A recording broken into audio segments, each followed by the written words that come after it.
Hi, and welcome to First Things First. This is Day 8 of Boot Camp, a leadership guide to building a gold standard nonprofit. On Day 7, we continued our discussion of authentic passion.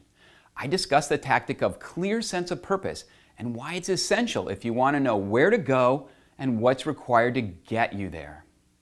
Today, I'm going to share with you the tactic of work and service, also known as engagement. Let's assume you've updated your mission, vision, and purpose statements. Terrific!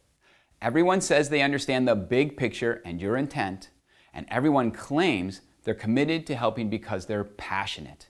What could be better than that? But now what? Well, it's still lip service passion until commitment becomes manifested in work and service.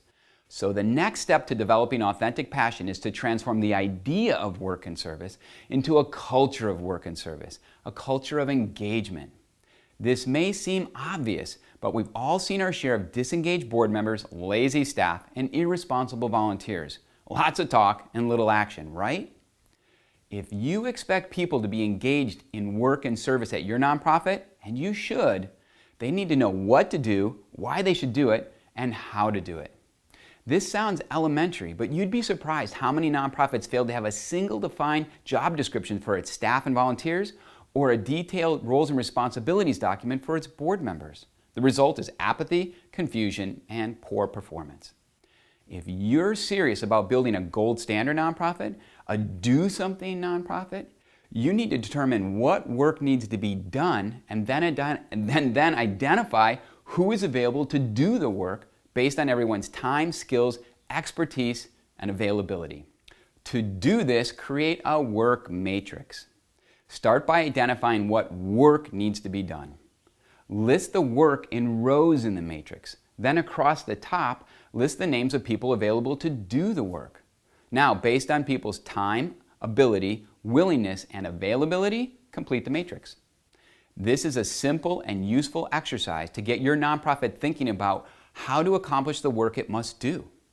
Your chief executive and managers can build a simple matrix like this for each functional area of your nonprofit, including operations, programming, fundraising, and volunteering. Your board can use a similar matrix centered on the roles and responsibilities and tasks its members are expected to fulfill.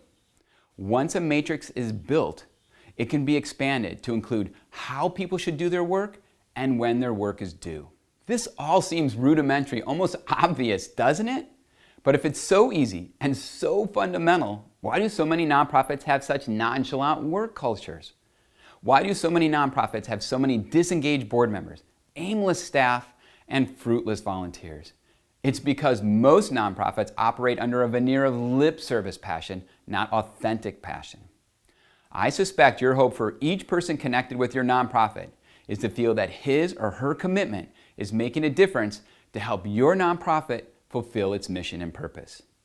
Transforming this hope into reality will require your management and board to see to it that these commitments through work and service are defined and that people are held accountable and praised for fulfilling their commitments.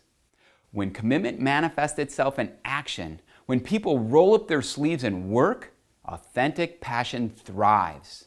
If you want to create an authentically passionate culture, a do-something culture, you need to get people committed to working.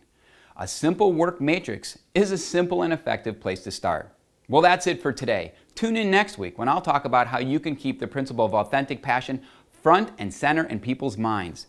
And don't forget to write me. Ask me a question and tell me what you would like to see on the show.